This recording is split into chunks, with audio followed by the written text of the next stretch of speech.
Well, I'd like to bring an update to the investigation. At this time, this case is basically boiling down to analysis of the evidence. We have quite a bit of evidence that was recovered at the scene, at our persons of interest residence when we executed the search warrant, all of which needs to be analyzed. To properly analyze some of the evidence, it could take a substantial amount of time. And we will follow the trail that the evidence takes us on. So for any time estimate, I really don't have that. I don't know how long it's going to take to get the evidence to analyze. Is the ex-husband a person of interest in this? Yes, ma'am. Can you speak to that? No more than what I already have. That he's a person of interest. We obviously executed a search warrant at his home, and that's the extent of what I can release at this time.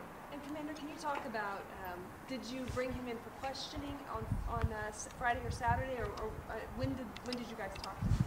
Saturday night, investigators with the ATF and Lafayette PD did speak with him at the home. We did not do a formal interview. He was not brought to the police department or the ATF offices. We spoke to him at his residence. Is he cooperating with your investigation? Has he hired a lawyer? I have no idea if he's hired counsel at all. He did invoke his Fifth Amendment right that night as we executed the warrant. And do you know, is he home now, or has he left, or do you know where he is now? We do have information on his whereabouts. I'm not releasing that at this time. Why is he a person of interest? I'm no comment on that at this time. Could we ask Special Agent Beiersdorf a question or two? What is going to, could you move over to the mic, Brad? What is going to happen with the explosive device in question? Any of the explosives evidence that was taken in this investigation is being sent to ATF's Forensic Science Laboratory, and they'll do the analysis, and any of the other evidence will be sent just to local labs. Where is the forensics lab? Walnut Creek, California. Can you discuss how every explosive device has a certain signature and you look for that signature? Each device can have a certain signature if it's based upon that particular bomb maker's expertise.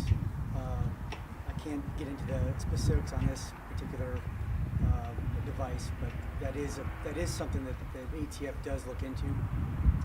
He has a background in certain physics.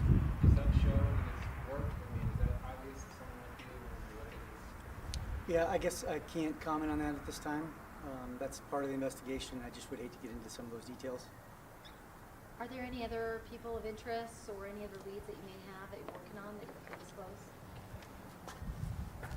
We haven't ruled out other leads, but right now this is our primary focus. Does the neighborhood have anything to fear? No, and thank you for asking that. We don't believe there's any threat to the community. We do believe the intended target was the victim of this incident. And did investigators, ATF, FBI, DA's office, who met today? Is that still going on? Can you talk about what's going on right now?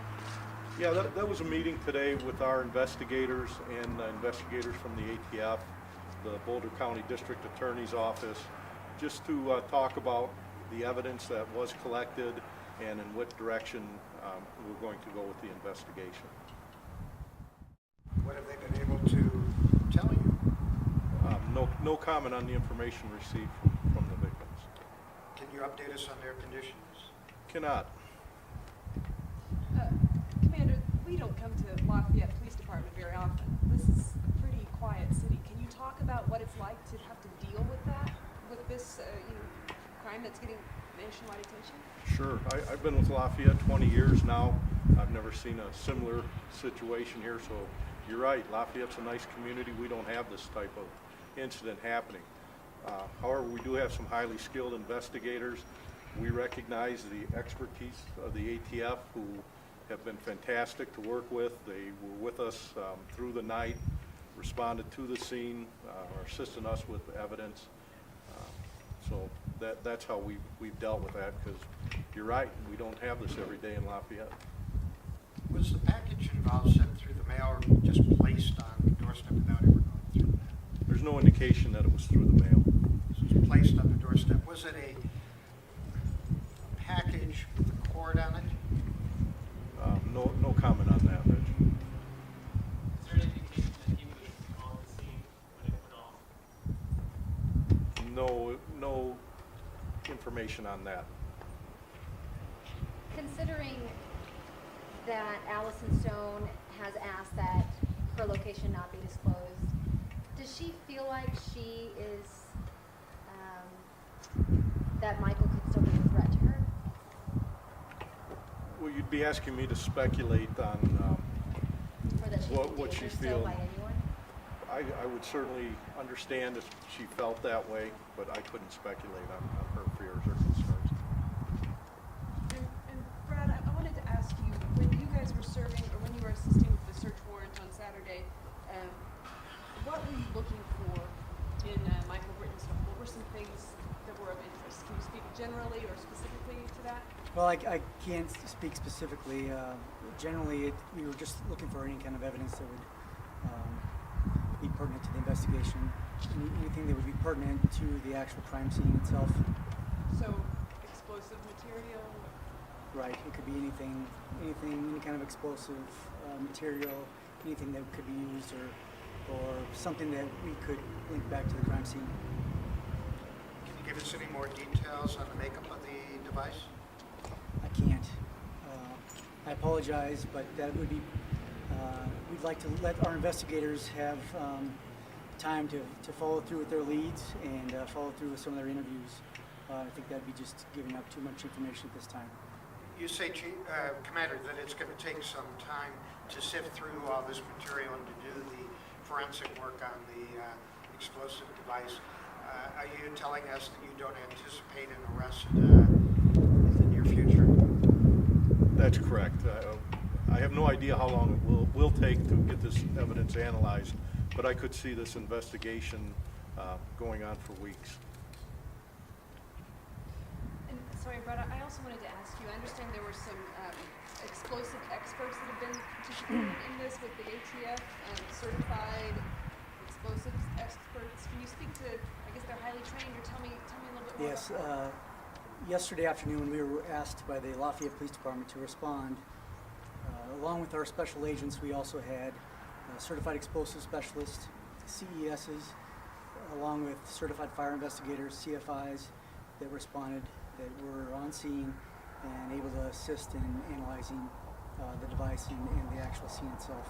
And are they highly trained? What makes them CES? They have specific and extensive training in explosives, above and beyond what the normal special agent has, and they can just help determine what a device is. They can look and see exactly what we're looking at. When we refer to a device, is it proper to refer to this as bomb? At this point, I'm not sure I'd go that far. It hasn't been analyzed, and that a determination on the actual device has not been made. Was there a fire when the explosion occurred? There was some type of heat source, there was some type of flash. To characterize it as a fire or a chemical flash, I could not do that until the evidence has been analyzed.